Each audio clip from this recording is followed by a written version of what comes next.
Paz e graça para você ligado nessa emissora. Começamos agora o seu programa de reflexão, entrevistas e debates de todas as noites. Hoje nós vamos fazer uma tremenda reflexão e um debate a respeito de uma novidade do século XXI. Novidade, pelo menos, na nomenclatura. Muita gente diz que essa é uma questão já antiga. A tal da pós-verdade. Primeiro, você sabe o que é pós-verdade? Eu, francamente, não sei. Não entendo direito dessas coisas do relativismo. Afinal de contas, se é verdade, é verdade. E a coisa que é verdade não deixa de ser verdadeira, né? Ou deixa? Pois é.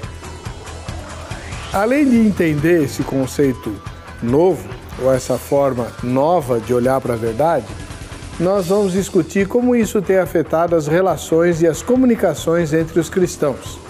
Aparentemente, de forma muito superficial, eu vejo alguns setores, sobretudo os setores ligados à política, à imprensa, usando conceitos da pós-verdade para mentir, descaradamente, né?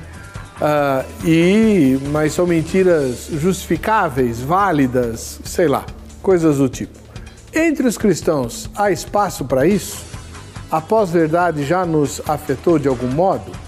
Temos sabido lidar com essa novidade e dialogar com o mundo que não fala a nossa língua, nem tem os nossos valores, de modo adequado para apresentar a eles o Evangelho de Cristo, num mundo pós-verdadeiro, pós-cristão, pós-tudo? Vamos debater esse assunto pensando em como podemos servir ao Senhor nos novos tempos. Está no ar, ou vejam só.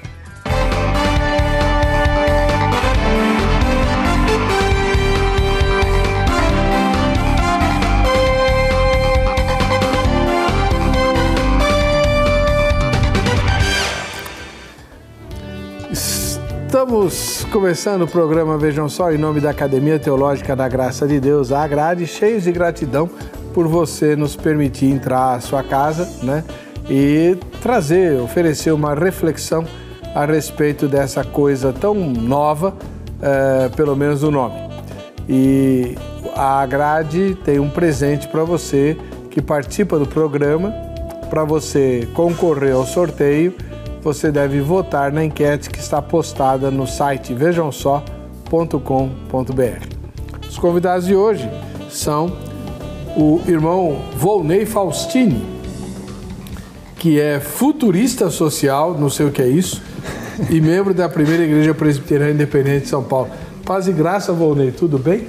Tudo bem, Heber, é um prazer estar de volta aqui mais uma vez ao seu programa e estar com a turma de casa aí acompanhando e debatendo um pouquinho mais. O que é futurista social?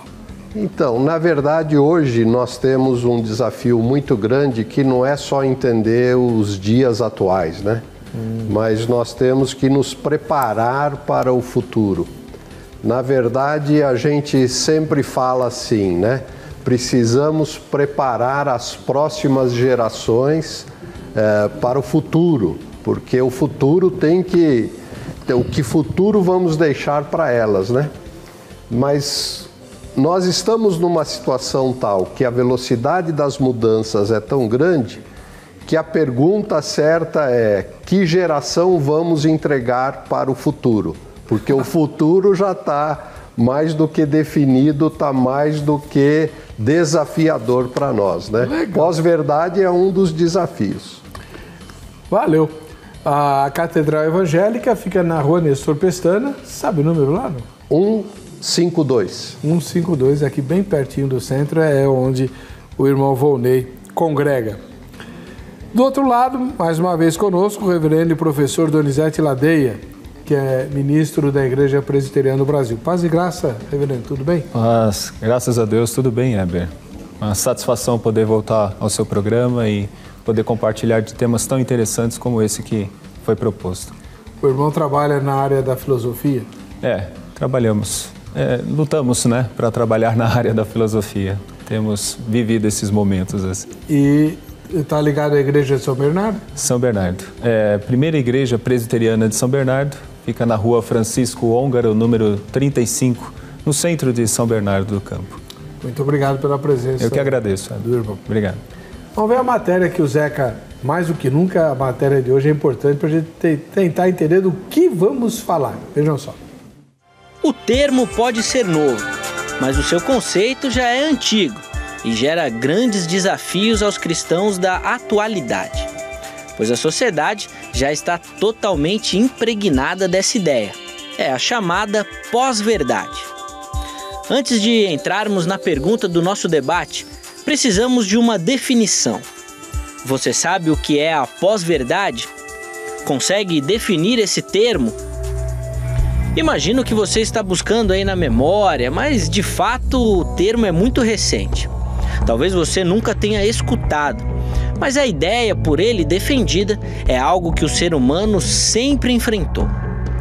A pós-verdade despontou para a fama graças ao dicionário Oxford, editado pela Universidade Britânica, que anualmente elege uma palavra de maior destaque na língua inglesa.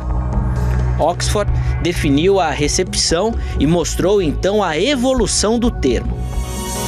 Uma observação muito importante é a seguinte: o termo pós-verdade não foi criado neste atual momento, para alguns muito terrível, da história da humanidade, mas seu uso cresceu mais de 2000% em 2016. O Google registra mais de 20 milhões de citações em inglês, 11 milhões em espanhol e 9 milhões em português. Isso já dá para você aí de casa ter uma pequena noção do sucesso do termo. Ele já é usado desde o final da década de 90 para descrever um fenômeno observado com o intenso uso das mídias digitais sociais. Esse fenômeno não seria novo, mas estaria alcançando uma dimensão muito maior por conta da internet. Na definição britânica, pós-verdade é um adjetivo que se relaciona ou denota circunstâncias nas quais fatos objetivos têm menos influência em moldar a opinião pública do que apelos à emoção e a crenças pessoais. Não seria exatamente um culto à mentira, mas à indiferença com a verdade dos fatos. Eles podem ou não existir, e ocorrer ou não da forma divulgada, que tanto faz para os indivíduos. Não afetam os seus julgamentos e as preferências consolidadas. Bom, eu avisei no início que não era tão simples assim. Mas diante dessa indiferença com a verdade dos fatos, hoje no Vejam Só nós perguntamos: a chamada pós-verdade já afetou a comunicação entre os cristãos? Ou temos sabido lidar com esse desafio do nosso século? É melhor ficar ligado no nosso debate de hoje, pois logo você também será afetado pela pós-verdade, ou já é e nem sabe como lidar. Fique atento, o Vejam Só já está no ar. Antes de falar da pós-verdade aqui, eu queria dar um recado muito importante para você, meu irmão, minha irmã, você que é líder de igreja, pastor, pastora. Tem gente na sua igreja da Grande São Paulo, infelizmente o recado é só para a Grande São Paulo nesse momento, você já vai entender. Tem gente da sua igreja que não completou o ciclo básico ou o segundo grau. Olha só a bênção que você vai receber agora. A escola AEJA MAC, né, que é a Escola para a Educação de Jovens e Adultos do Mackenzie, está com inscrições abertas agora nesta segunda-feira, né? Hoje, portanto. Funciona ao lado da estação Santa Cecília do metrô, ao lado da estação Santa Cecília do metrô. Muito fácil de ir, tá bom? E o telefone para você se informar durante o dia, né? Tá aí na tela para você, 214-8555 ou 214-8151. O curso é gratuito, né? E os melhores alunos que forem egressos da escola AEJA do Mackenzie, passando no vestibular da Universidade Mackenzie, vão ser apoiados até o fim do curso universitário. É realmente, resposta de oração, uma bênção o que o Mackenzie está fazendo, resgatando uma das principais bandeiras da reforma, que é educar e transformar a sociedade por meio da educação. O senhor está ligado ao Mackenzie, né? Sim. Parabéns, leve lá a nossa admiração, gratidão e o fato de que estamos louvando a Deus pela iniciativa da Universidade Presbiteriana Mackenzie, né, com esse curso. Mas não pode dormir no ponto.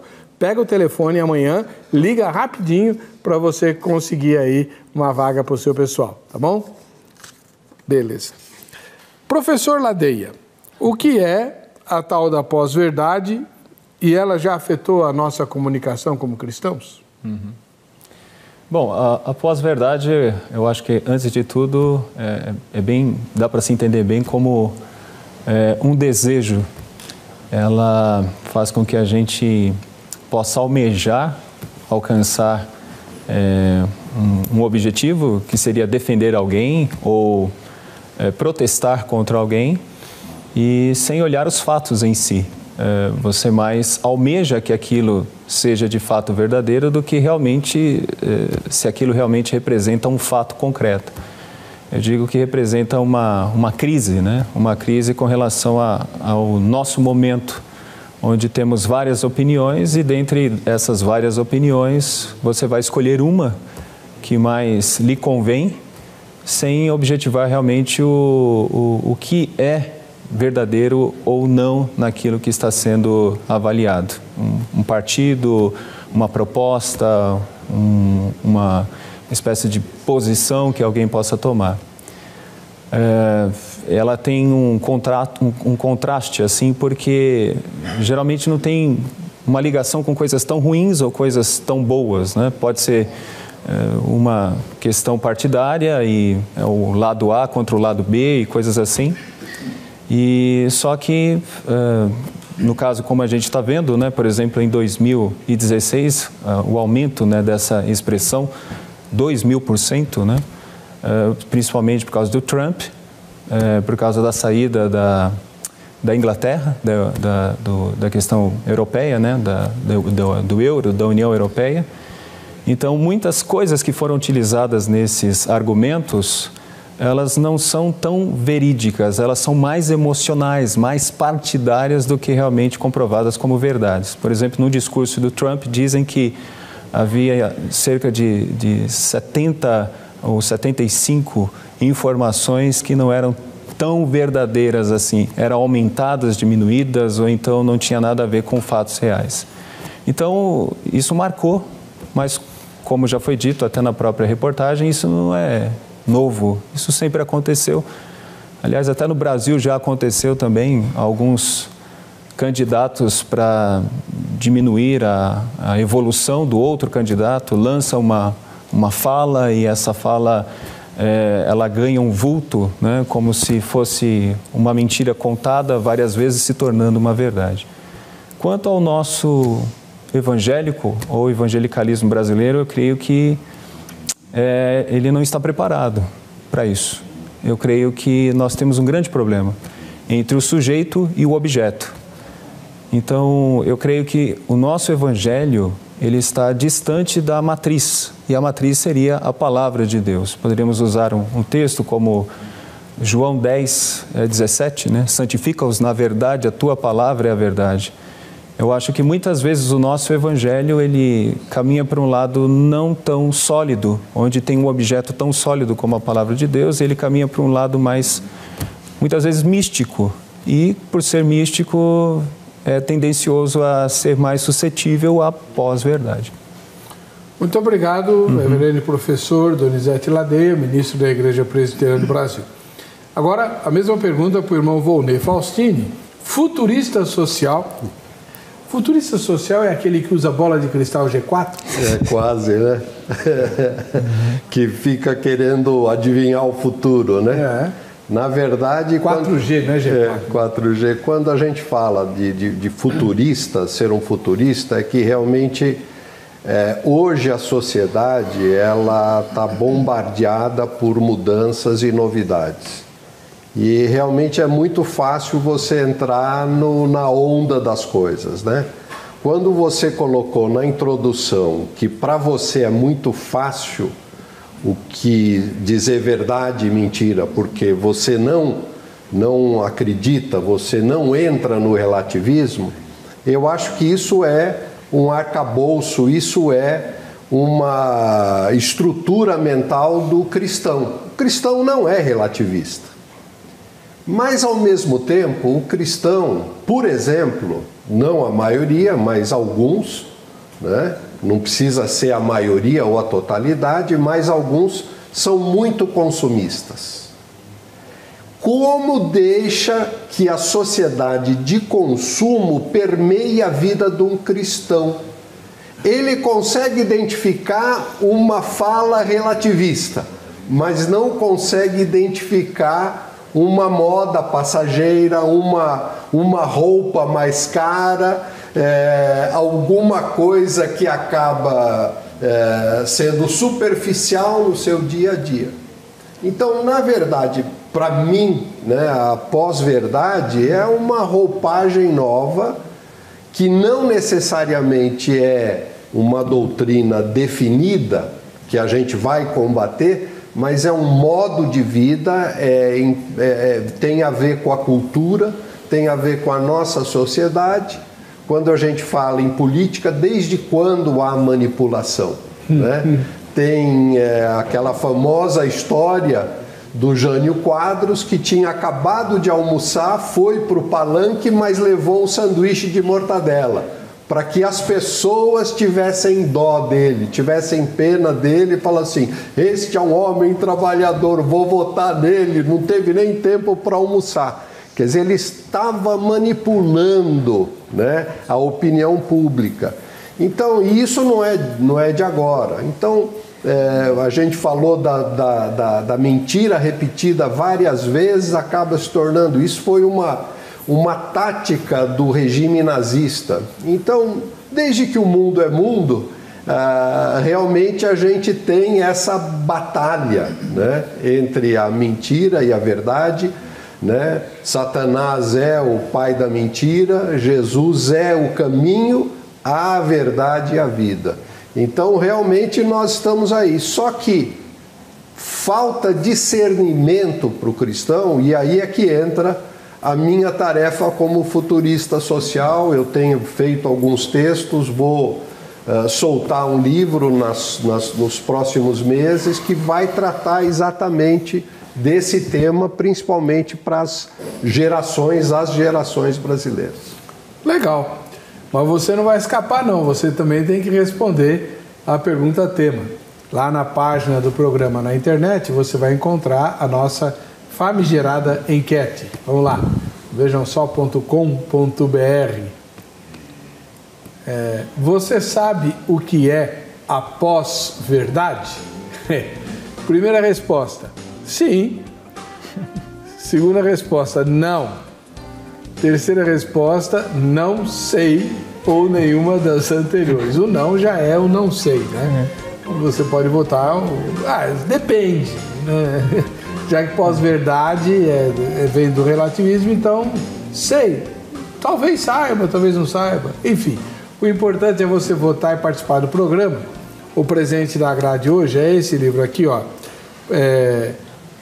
organizado, né, pelo pastor Josimar Salum. Ele organizou o Manifesto Cristão, mais ou menos como né, fizeram os cristãos antigos lá da época dos anos 70, 80, né, liderados por Francis Schaeffer.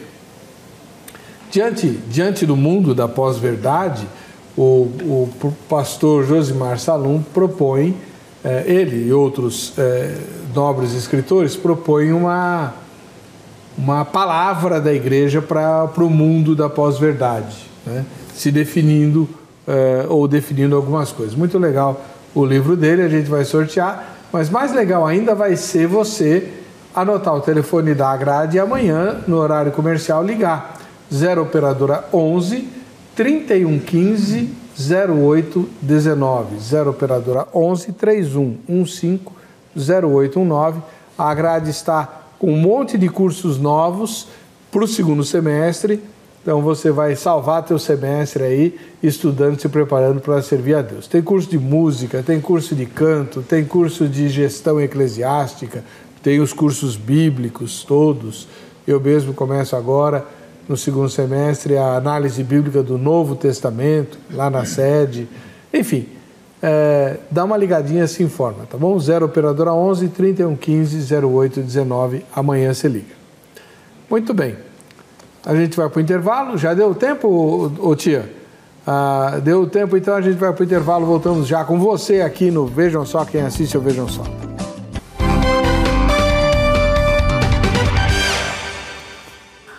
Esse é o programa Vejam Só. Agradecendo o carinho da sua audiência. Queremos te dar um presente se você fez a sua foto. É hora do Vejam Só, quem assiste ao Vejam Só. Não deixe de mandar a sua fotografia, ainda tem tempo. É no fim deste mês, vamos fazer o sorteio. E a foto premiada vai ganhar a enciclopédia, temas, assuntos teológicos, né? Enciclopédia organizada pelo pastor Jamierson. Daqui a pouco você vai ver ela aí na tela. Aliás, é uma enciclopédia muito interessante para quem não pôde estudar teologia no seminário. Olha ela aí. Todo o vocabulário dela é em linguagem para leigos. Então, o leigo que dirige célula, professor de escola dominical, pequenos grupos, etc., vai se beneficiar muito com essa enciclopédia, na medida em que ela não é escrita para quem estudou teologia, tá bom? E o segundo presente, grande, né, é a diária de um final de semana, lá na pousada Estrela Alpina, no sul de Minas Gerais, em Monte Verde.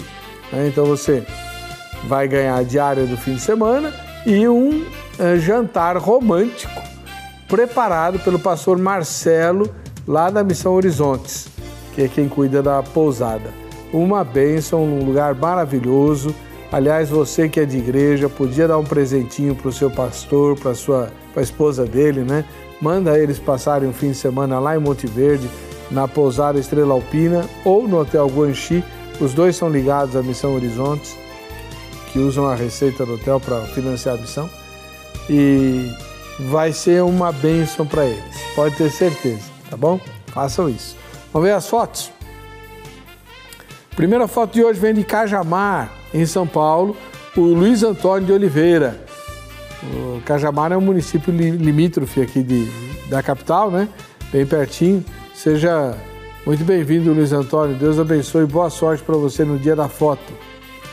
A segunda foto é da Isabel Gomes. Quem bateu a foto foi a Isabel Gomes e quem aparece na foto é a Mônica Cristina, aqui da capital. Então a Mônica e a Isabel estão concorrendo, né, ao sorteio, apesar de só aparecer a Mônica, mas é porque a Isabel está batendo a foto. A terceira fotografia é de São José, em Santa Catarina, a Noeli Bruno, e quem bateu a foto foi a Débora, né, que também ganha o presente se a foto for sorteada, viu, Débora? Ósculo Santo para você. Para a capital do Rio de Janeiro, cidade maravilhosa que vive dias difíceis.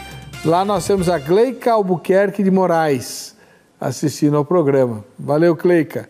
Deus te abençoe e que esses dias turbulentos passem logo, né? E a última foto de hoje vem de Mogi das Cruzes, né? Bem aqui na Serra da Mantiqueira. É do Alfredo Miranda e da Zuleide, né?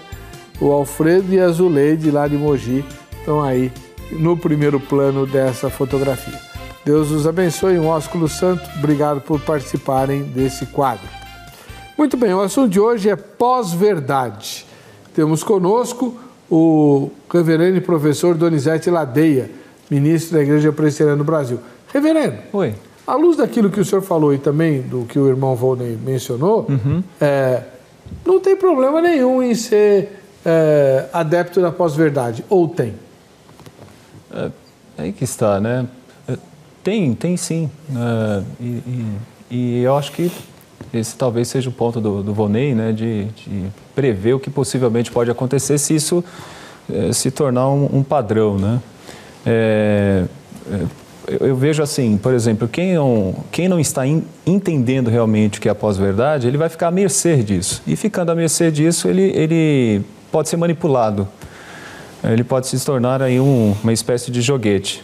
O que é interessante de alguém que está vivenciando ou vivendo a pós-modernidade sem um olhar crítico é que ele na verdade acredita naquilo porque ele deseja acreditar naquilo, né? Por exemplo, a questão básica aí com relação à perspectiva do próprio Trump, não existe aquecimento global.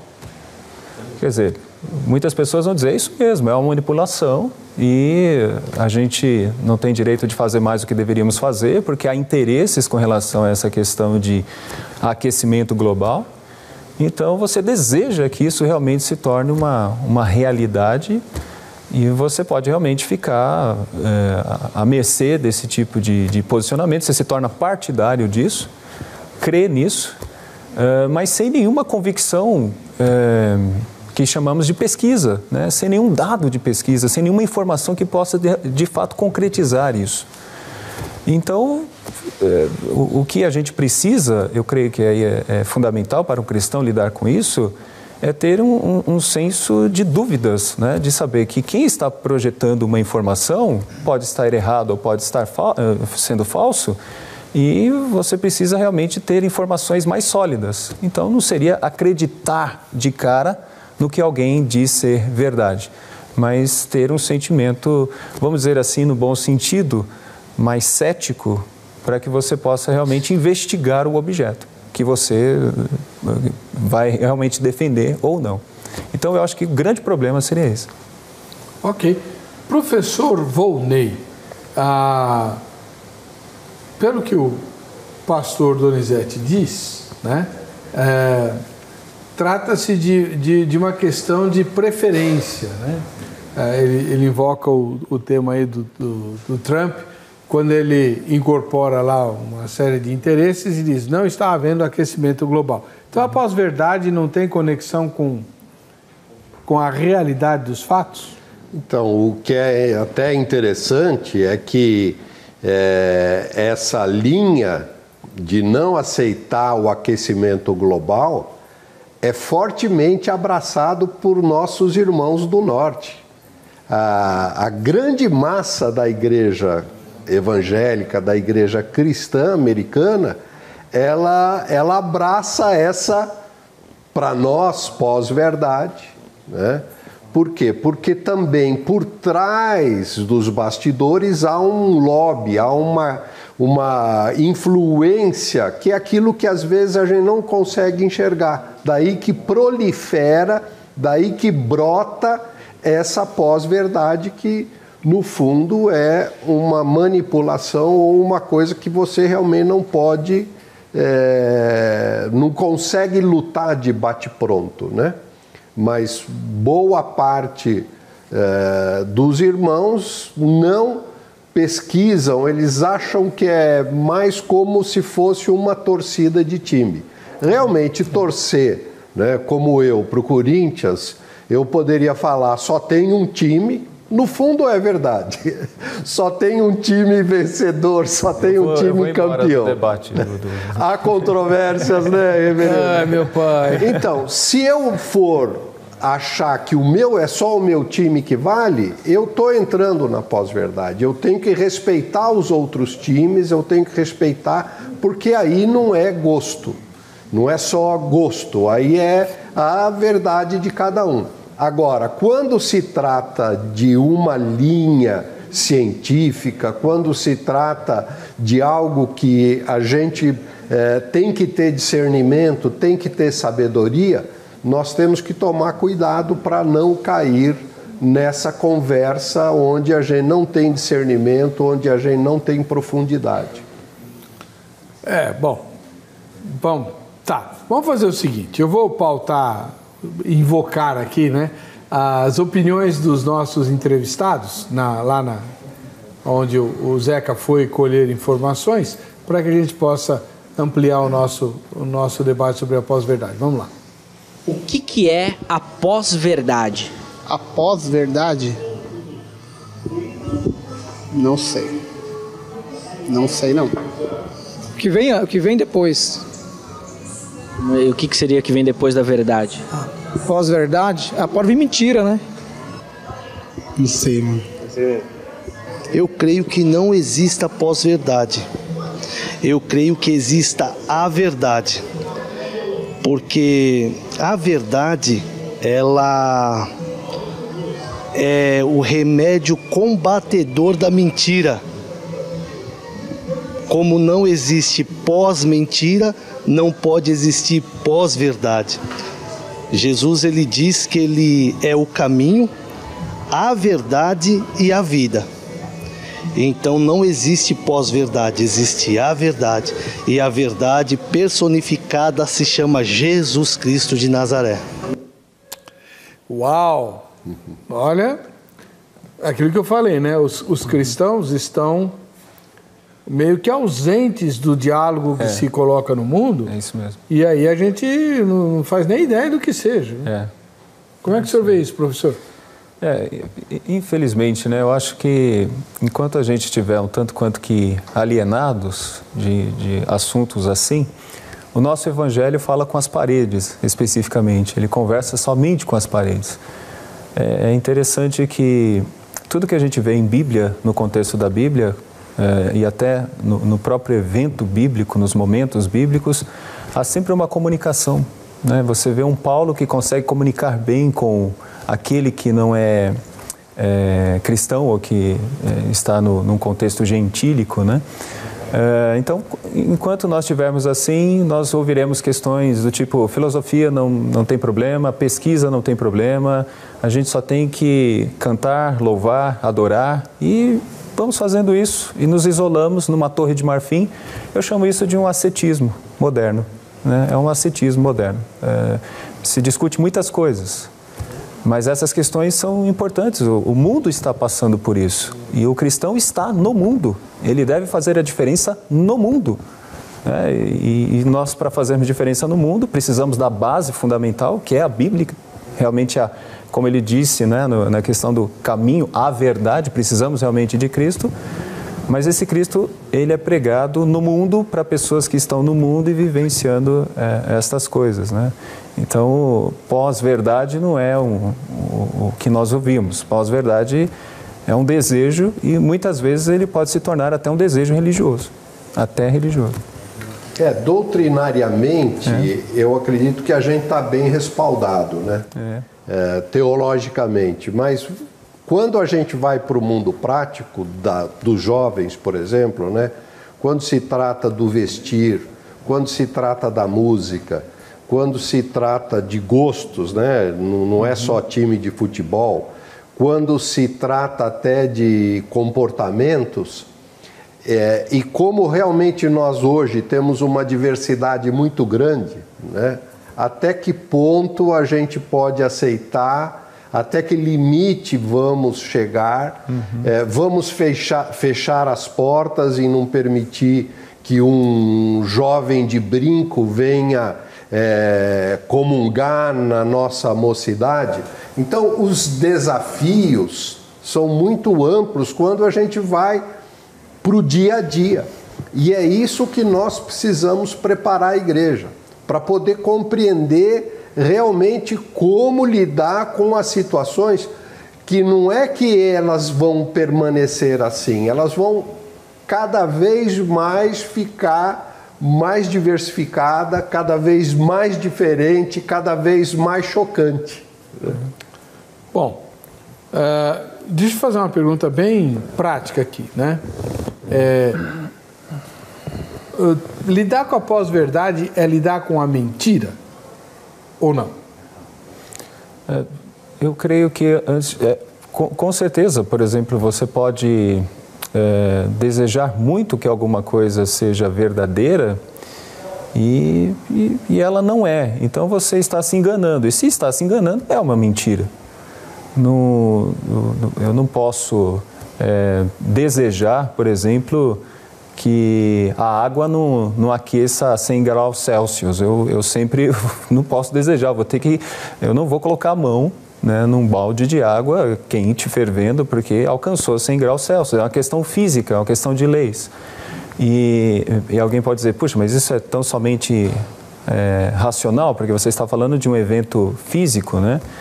De uma questão física, mas o que nós entendemos é que as leis foram estabelecidas e colocadas para nós pelo próprio Deus, dentro do próprio contexto da vontade de Deus. Agora, eu não posso contrariar esta lei dizendo, não, eu desejo que a minha mão não seja queimada quando eu mergulho ela num pote fervendo, numa panela fervendo.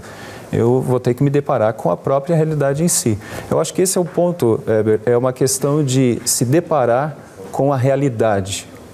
E a realidade, ela não deixa de ser espiritual, não deixa de ser algo certo, correto, verdadeiro, né, e digno de aceitação, né, mas eu não posso trabalhar tão somente emoções quando eu lido com assuntos de todas as ordens, né, ordens políticas, em todas as questões, também como a questão de fé, dentro do próprio objeto de fé. Então, a questão de fé. Irmão Volney, se você fizer uma pesquisa pode ser com evangélicos mesmo, né? Vai haver um número muito significativo de pessoas que vai responder que no fundo não acredita que Deus lance no lago que arde com fogo e enxofre almas que vão sofrer lá por toda a eternidade, né? A pós-verdade vai ajudar essas pessoas aí, né? Uhum. De novo, do lado doutrinário, a gente pode até fazer uma boa defesa da questão da existência do inferno e da questão da penalidade eterna. No entanto, quando a gente chega no dia a dia, por exemplo, a maioria dos telespectadores, do pessoal de casa, né, tem filhos, tem netos, tem as questões do dia a dia. Posso permitir que meu filho, que o meu neto chegue em casa e peça dinheiro para cortar o cabelo que nem o Neymar? Que pinte o cabelo como o Neymar pinta de azul? Eu estive há 2 semanas num grande evento na Bienal chamado Grink. E o pessoal brincou de cosplay. Cosplay é você usar uma vestimenta de um personagem e você brincar. Posso deixar meu filho, meu neto brincar? Tem. Quer dizer, hoje, ou você opta por uma opção beneditina, que você vai se isolar do mundo, se colocar numa torre, como disse bem o reverendo, ou nós vamos enfrentar as questões do dia a dia da cultura, de que forma nós vamos enfrentar as questões do dia a dia da sociedade. O pai, a mãe, o avô reclama do filho ou do neto que vai fazer alguma coisa que na ordem dos costumes parece uma coisa exagerada, mas acabou de gastar um cartão de crédito comprando uma bolsa de grife de R$400.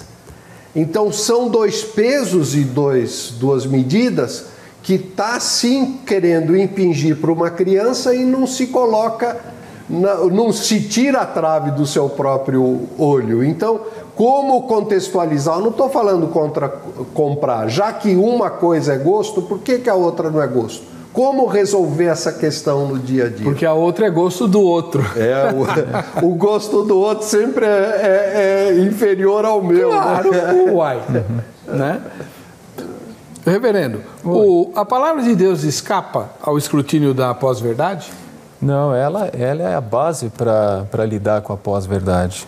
Não há como lidar, não há nada que a Bíblia não responda. Ela responde a todas as coisas. Ô, reverendo, que isso? Não há nada, a Bíblia responde todas as questões. Todas as questões. Todas elas. É a regra de fé e prática. Não há nada que possa...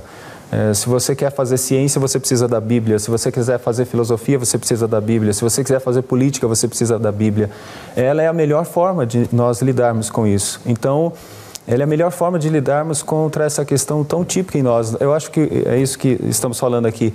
Nós queremos tanto e desejamos tanto algumas coisas, mas esse desejo que nós muitas vezes manifestamos, ele está afetado pelo pecado. A palavra de Deus é o filtro que vai fazer com que a gente possa entender se esse desejo ele não está indo contra aquilo que nós chamamos de verdade. E a verdade seria o que a palavra de Deus estabelece. Então, Reverendo, mas seguindo nessa trilha aqui, só para terminar o bloco, os desejos são claramente associados ao pecado, principalmente na história da fé cristã e tal, e nessa história nós tivemos diversos movimentos em que, para reprimir o desejo, os homens se anularam e foram viver como formigas no mosteiro. Todo mundo vestindo a mesma roupa, comendo a mesma comida e fazendo as mesmas tarefas. Não adiantou nada. Totalmente incoerente com a palavra de Deus. O que eles fizeram, uma vida asceta, sempre foi um erro. Nunca foi colocado na Bíblia que alguém deveria se isolar. Você faz a diferença transformando, sendo sal e luz no contexto em que nós vivemos. Não tem como fazer a diferença se isolando. Você precisa estar. O crente tem que estar na arte, na dança, no teatro, na filosofia. O crente tem que estar em todos esses lugares mostrando a verdade. Realmente mostrando a verdade. Por exemplo, uma das questões básicas de pesquisa.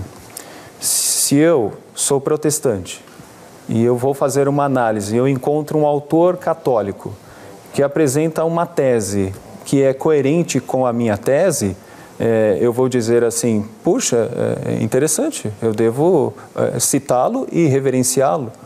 Agora, o que vai fazer a média entre aquela tese e o que eu estou achando que é verdadeiro nessa questão é a palavra de Deus. Basicamente a palavra de Deus. É como se nós estivéssemos dizendo toda a verdade é a verdade de Deus, quando a gente utiliza Agostinho aqui para isso. Essa questão de relativismos e tantas outras coisas, ela pode ser combatida e pode ser superada à medida que a gente possa fazer realmente uma verdadeira hermenêutica bíblica. Eu acho que esse seria um dos pontos. Para todas as áreas. Não teria uma área que escaparia nesse sentido. Então, no próximo bloco, a gente já vai voltar com o professor Volney Falsini, tendo que aplicar o que o reverendo acabou de dizer na área prática. Então, nas artes, na ciência, nas comunicações, a igreja tem que estar presente, política, apresentando a verdade. O problema é que o nosso mundo recebe muito bem a sua verdade desde que ela não seja exclusiva. Um dos axiomas da pós-verdade é cada um acredita no que quer e todo mundo tem razão. Como é que o cristão, que é virtualmente contra isso, porque o cristão, para ser cristão, ele tem que dizer só existe uma verdade, um caminho, e é o meu, o que eu estou apresentando, como é que isso vai soar no mundo? No próximo bloco. Mas antes de sair, deixa eu lembrar a você que há a possibilidade agora de você assistir ao Vejam Só no canal do YouTube, da RIT TV. Só que você tem que se inscrever. Eu não entendo muito bem disso, mas eu ouvi hoje a Jaqueline falando. Você tem que se inscrever, né? Então você se inscreve no canal do YouTube do RIT TV para você ter acesso ao programa Vejam Só e aos vídeos que já estão postados lá, tá bom? Vamos para o intervalo, voltamos já.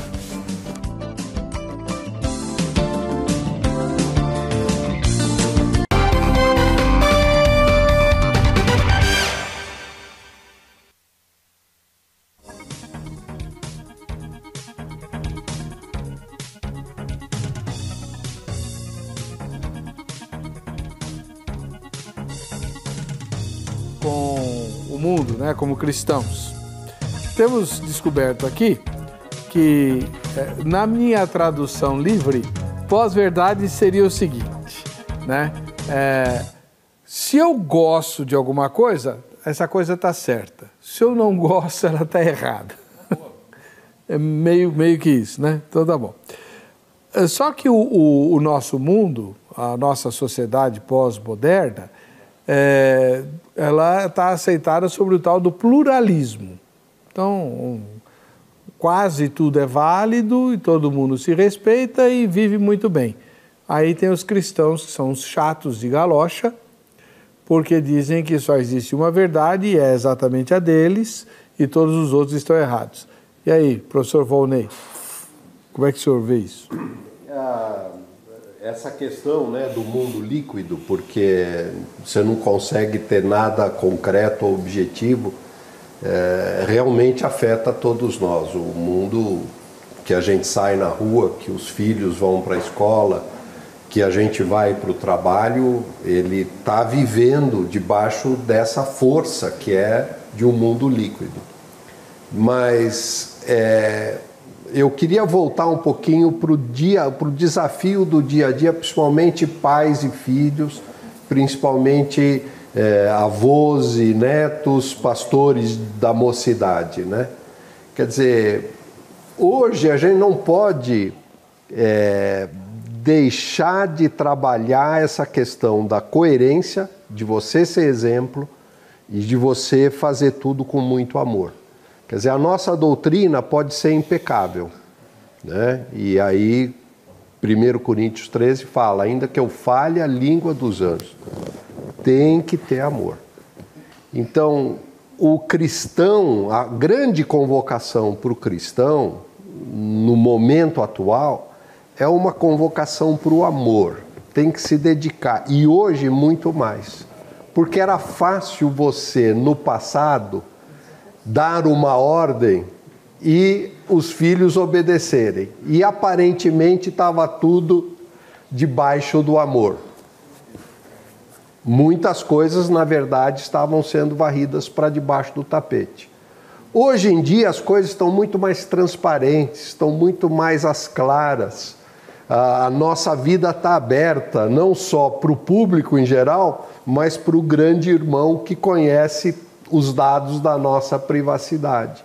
Então, o desafio hoje é um desafio de coerência, é um desafio de uma postura amorosa com os filhos, amorosa na família, amorosa com os jovens, porque os jovens eles estão pressionados pelo mundo líquido, eles têm os desafios do mundo líquido e a gente tem que trabalhar essas questões, sabendo trabalhar o que eu vou permitir, o que eu vou ceder, que é uma questão, como você falou bem, né? É do gosto, e outras coisas que você tem que ser firme, né?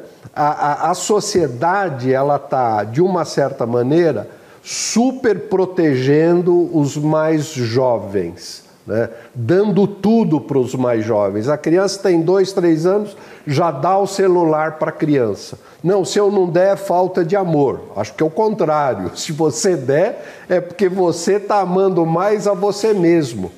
Então, nós temos que procurar o equilíbrio, temos que procurar realmente colocar limites, mas, ao mesmo tempo, é muito fácil você simplesmente fechar. A gente não consegue transitar no meio termo em algumas coisas que é importante a gente, como mais velhos, ceder.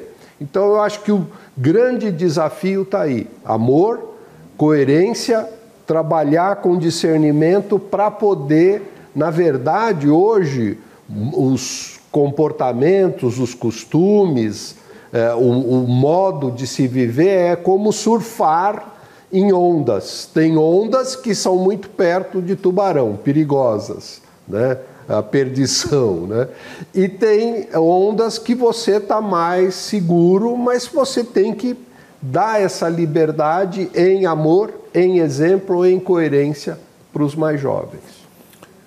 Bom, usando a fala do pastor, trazendo para o âmbito da fé, reverendo, crer. O cristão tem que crer, a salvação é pela fé, crer. Sim. Mas aí eu posso crer no Jesus que me agrada? É aí que a pós-verdade se manifesta? Sim, nesse caso sim. Você pode acreditar no Jesus sonho meu. Jesus o quê? Sonho meu. Sonho meu, boa, gostei desse. Você pode ter igreja sonho meu, né?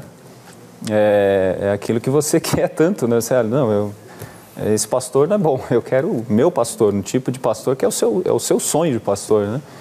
tem uma área consumista aí realmente nisso, né? Eu quero a igreja que é o meu sonho. Então, se eu encontrar pessoas que falam aquilo que eu quero ouvir, elas serão minhas amigas, serão os meus líderes, serão aqueles a quem eu vou seguir e vou reverenciar. E essa é a questão da pós-verdade. Você vai, por exemplo, você tem esquerda e direita, né?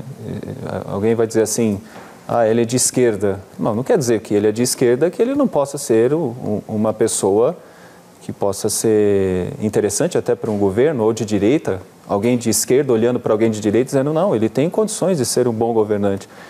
Eu consigo superar essa questão partidária, eu consigo superar essas questões olhando para a verdade nesse caso, que é enxergar que ali tem uma pessoa com interesses positivos, honestos, justos, e dessa forma teria total confiança. Então, é uma coisa muito simples, né? A gente tem que tomar cuidado, porque muitas vezes os meus sonhos, os meus desejos, eles podem estar afetados com coisas que só venham a prejudicar mais, trazer problemas para o futuro, trazer, se a gente fala, por exemplo, de meio ambiente, eu posso explorar drasticamente o meio ambiente, mas se eu não tiver essa visão de futuro, eu vou ter problemas sérios para a próxima geração. Vou levar e, na verdade, acarreta aí problemas sérios para a próxima geração. Então, eu teria que pensar sempre olhando para o contexto muito mais amplo do que meramente o que eu desejo, o que eu sinto, o que eu quero. E aí, com igrejas, isso pode acontecer realmente. Você pode ter o seu Cristo, a sua igreja, aquilo que você tanto quer. Mas quando você se depara com a realidade, você usou uma expressão interessante, por exemplo, talvez hoje seja muito menos pregada a questão do inferno, e Jesus Cristo foi o que mais falou sobre o inferno. Alguém fala assim, não, Jesus Cristo fala de amor, realmente fala de amor, mas Jesus Cristo foi o que mais falou sobre o inferno. E as pessoas talvez não queiram ouvir isso, né? Talvez alguém vai dizer, já vim na igreja hoje e está falando aí sobre inferno, sobre questões assim, eu queria ouvir mais sobre amor. E eu pensei que esse ambiente era um ambiente que externasse amor, e não está acontecendo isso, mas é que está na Bíblia, isso está lá, tem que ser falado, tem que ser pregado, a gente não pode omitir. Então eu não posso criar essa questão do desejo, né? Essa pós-verdade seria isso, o meu desejo, eu gostaria de um Cristo que no final salvasse todo mundo, ou que dissesse assim, é mentirinha, ninguém vai para o inferno, está ali, mas ninguém vai, tá bom? Vamos agora ir todo mundo para o céu, só foi para que vocês levassem um susto, né? Um bu. Agora vamos lá para o outro lado. E não é isso, né?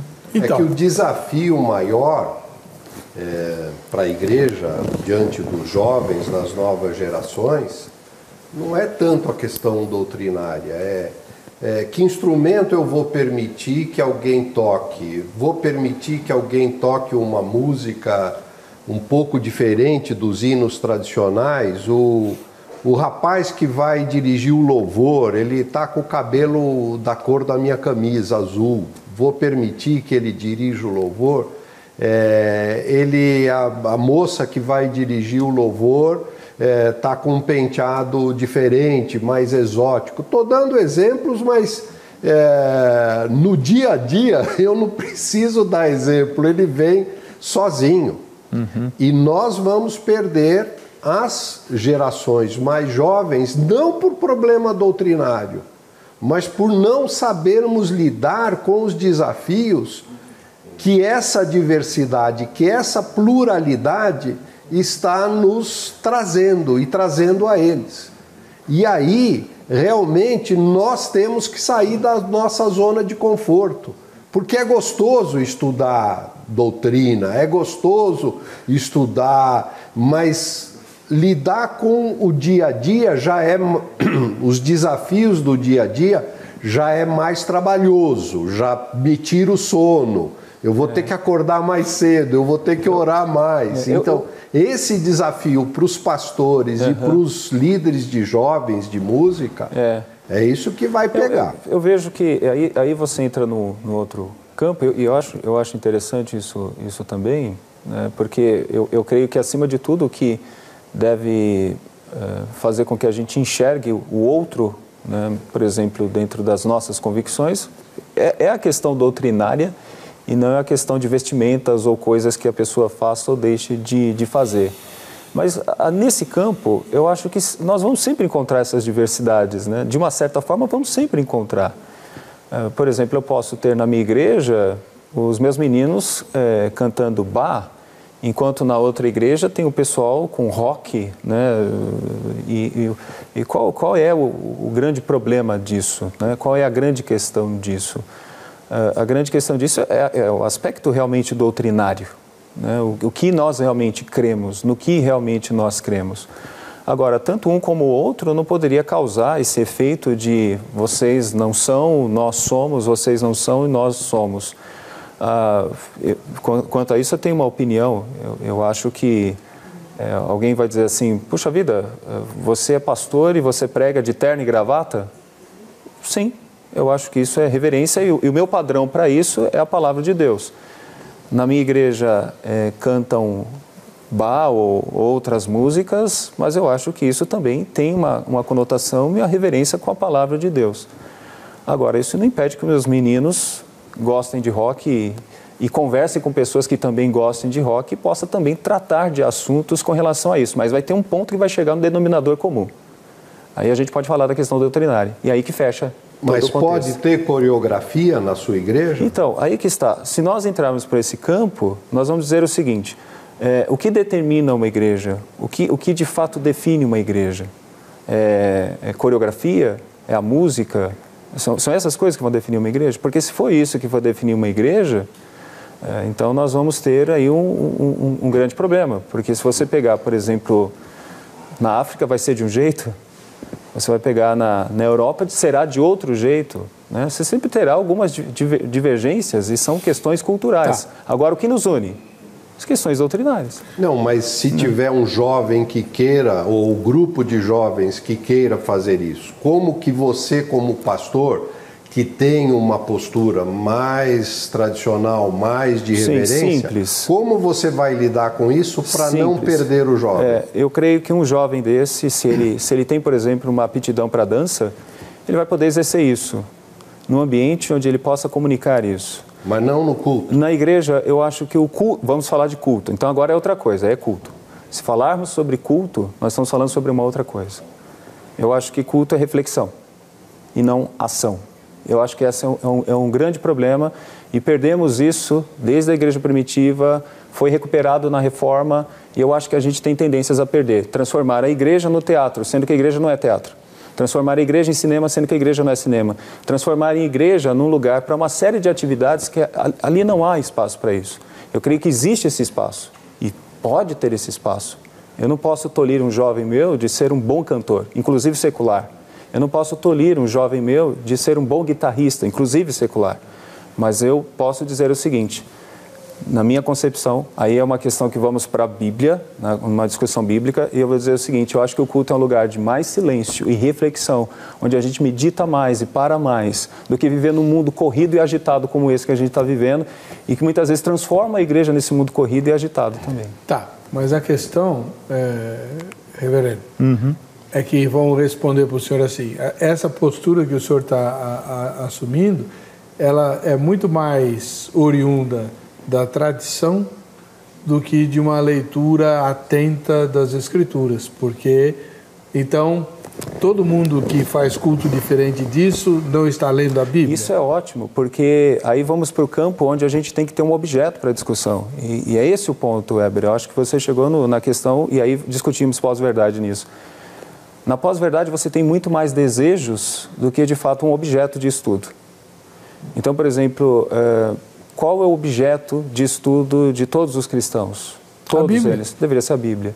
Então, dentro dessa discussão, nós vamos para a questão bíblica. E dentro da questão bíblica, eu percebo que na maioria dos textos onde eu examino para formular a minha questão de culto, todos os textos, e não é meramente a tradição, né? Textos me mostram que um culto deve ter muito mais reflexão, muito mais ponto de discussão de palavra de Deus do que tanta música, tanta informação, tantas coisas desse tipo. Eu acho que ao longo de algum tempo nós perdemos isso e temos perdido. Como a gente está caminhando para o fim do programa, preciso colocar uma questão aqui importante. Professor Volney, o senhor mesmo citou como exemplo o Donald Trump como alguém que se beneficiou da pós-verdade. Então, para a geração atual, e até não tão atual assim, fica difícil dizer, olha, a pós-verdade é uma ameaça para a fé cristã, porque o Donald Trump deu certo. Então, a pós-verdade é o caminho a se trilhar. E aí? Então, ainda não podemos chegar a um veredito a respeito do Donald Trump. Só quando ele explodiu o mundo? Quando acontecer algum cataclismo, alguma coisa, né? Eu acredito que realmente, no caso do Donald Trump, ele é o exemplo maior de quem usa pós-verdade para proveito próprio. E é possível que ele se mantenha escondido na mentira por mais outros anos até chegar ao fim do seu mandato. Meio complicado. Mas eu duvido que ele saia assim, ileso. Se não sair mortalmente ferido como mandato, né? Se não terminar antecipadamente, ele vai terminar muito afetado, muito baleado pelas coisas que ele continua fazendo, não para, né? Eu queria que o senhor, como professor de filosofia, explicasse isso. Eu não consigo entender. E a gente tem 5 minutos para isso. Vamos tentar. É o seguinte, há poucos anos atrás, o presidente dos Estados Unidos chamava-se Bill Clinton. E ele teve uma cena, ele se envolveu lá com uma estagiária, né, de maneira assim, bastante sórdida, e até os pinguins dos esquimós ficaram sabendo todos os detalhes, né, porque a tal da liberdade de imprensa e de comunicação americana não privaram o presidente de coisa alguma, nem dele, nem das famílias envolvidas. Isso não faz tanto tempo assim. Não. Como é que a gente sai de um estágio como esse, em que as intimidades sórdidas do presidente são expostas até na lua, para chegar num presidente que vive da mentira, se elege baseado na mentira e se sustenta na mentira? Ué, o que aconteceu nesse meio do caminho? A verdade desapareceu? Bom, é aí que entra, por exemplo, pegando o Bill Clinton, eu acho muito interessante, porque a coisa mais séria que o Bill Clinton fez, né, que poderia ter dado realmente o processo de impeachment e talvez concretizado o processo de impeachment, foi o falso testemunho, né, porque ele disse para todos que não tinha feito aquilo. Então esse foi o grande problema. E o que é interessante, aí você entra com a pós-verdade no caso do Bill Clinton. Boa parte dos americanos não queria que isso realmente fosse uma verdade. Porque eles amavam Bill Clinton, porque o Bill Clinton resolveu um problema sério dos Estados Unidos. Ele estruturou os Estados Unidos como até então nenhum outro presidente antes do Kennedy tinha conseguido. Então ele conseguiu fazer uma coisa muito boa. Então aquela questão do problema dele de ordem moral foi até superado pelo desejo que eles tinham de manter o presidente, porque o grande problema dele foi o falso testemunho, ali que poderia ter causado o impeachment. Então esse é o problema, por exemplo, creio que do próprio Trump. Há um desejo por parte de alguns, uma revolta com todo um sistema, com tudo que estava acontecendo, a falsidade política até então dos outros governantes que vem depois do Bill Clinton, e um desejo de que ele possa ser essa esperança, né? Que ele possa... Alguns não foram votar, os que foram votar estavam interessados em todo o processo de tudo que ele estava falando, por exemplo, de fazer a América grande de novo, porque até então eles achavam que isso não estava acontecendo. Então eu vejo, Heber, que nenhum outro escapou dessa questão da pós-verdade, que é, na verdade, eu quero torcer, e aí entra, como disse bem o professor, você quer torcer para que aquele sujeito dê certo. É como se você dissesse, eu quero que o São Paulo seja o campeão nesse ano, né? Então, quer dizer, você está lá, o quadro é triste, mas você está torcendo para que isso aconteça. Então, a pós-verdade é esse sentimento de você querer ver isso tão bem acontecer. Então, nós não temos assim um certo problema tão exato com a mentira. Nós temos um certo problema com o desejo, ou seja, eu não estou preocupado tanto com o sujeito, eu quero que isso funcione, eu quero que isso dê certo. E você não consegue medir muito bem os fatos. E por não medir muito bem os fatos, você fica à mercê de alguém que pode manipular. E, no caso, eu creio que ele tem condições para fazer isso, como qualquer outro político pode fazer isso também. Muito bem. Nós conversamos aqui com o reverendo professor Donizete Ladeia, ministro da Igreja Presbiteriana do Brasil, pastor lá em São Bernardo do Campo, e com o futurista social Volney, você é demais, Volney Faustini, da Primeira Igreja Presbiteriana Independente aqui de São Paulo. O contato desses dois irmãos está no site vejamsó.com.br, você pode utilizar para tirar suas dúvidas, fazer convites, eles aceitam dar palestras, orientações, etc. Tá bom? Vamos ver quem ganhou o livro da Agrade. Suzelei Machado, de Franca, no interior aqui da capital. É claro, né? Se é interior, não é capital. Interior do estado. É no interior do estado. A gente se encontra no próximo Vejam Só. Vamos lá.